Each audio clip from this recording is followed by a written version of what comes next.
What's up? Eric Butler here for TatumReport.com, and a progressive New York Democrat is predicting civil war if the GOP takes control in the midterms. Now, I'll be honest, I don't know too much about this guy. His name is Jamal Bowman. Progressive New York Democrat warned that if Republicans retake control in November's midterm elections, it will embolden far-right radicals and white supremacists who he alleges have been pushing for civil war.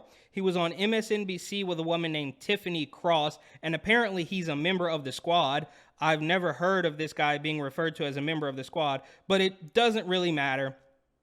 He claimed that Republicans will quickly take action to halt the democratic process in the investigation into the January 6th Capitol riot, saying the findings of the House Select Committee will be completely suppressed. He also said that Republicans would impeach President Biden as quickly as possible, and they will continue to find ways to impeach him going forward. Oh, well, that's strange, because I remember before Donald Trump was even inaugurated, the Washington Post was writing articles about how they need to impeach him. Remember, they impeached him twice. So we were told that Donald Trump should not be president because he was in cahoots with the Russians. They talked about Russia for 3 years, immediately dropped it like a hot potato, switched to Ukraine, and then tried to impeach again. And we're supposed to just believe all of this without any evidence. Adam Schiff is talking about, again, Adam Schiff is saying, well, I have evidence that he did whatever, Capitol, January 6th, whatever. Bro, that was the exact same story that Adam Schiff told in 2017 when he was trying to convince Americans that Donald Trump was an agent of the Russians. But I digress. I'm getting a little bit off track.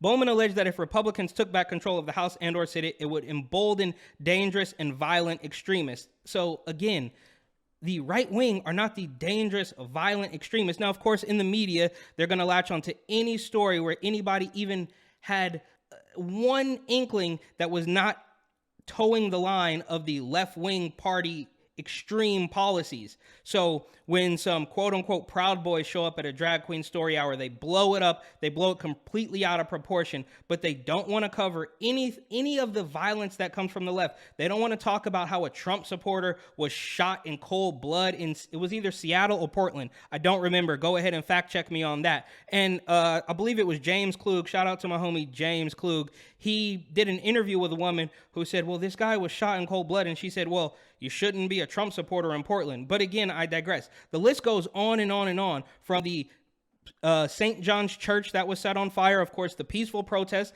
that we saw for 6 to 8 months, doxing people, Taylor Lorenz of the Washington Post doxing libs of TikTok after she had cried about being harassed, after she was attacked, quote unquote, attacked or harassed. So the glaring hypocrisy is just so, I guess it's just glaring hypocrisy. I don't know any better way to put it. But they will, every single time, they will always ignore the violence or the hateful rhetoric or the extreme rhetoric coming from that side. But as soon as you say, oh, well, I don't really believe what you're telling me, they call you an extremist. And I don't know what planet this guy is living on, but I think you stand more of a chance of seeing civil war, which we may or may not already be in, or maybe at least some sort of civil conflict. It's certainly an information war, but you are far more likely to see conflict, I believe, if the left continues to take control of the country, regardless of what the citizens actually want. We can look at Joe Biden's approval ratings, gas prices, food shortages.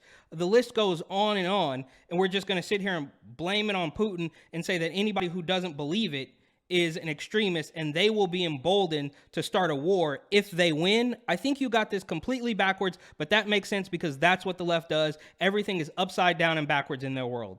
Thank you for watching another Tatum Report video. Make sure you subscribe to this channel. Subscribe to us everywhere on social media. And if God has put it in your heart, give us a donation. See you on the next video.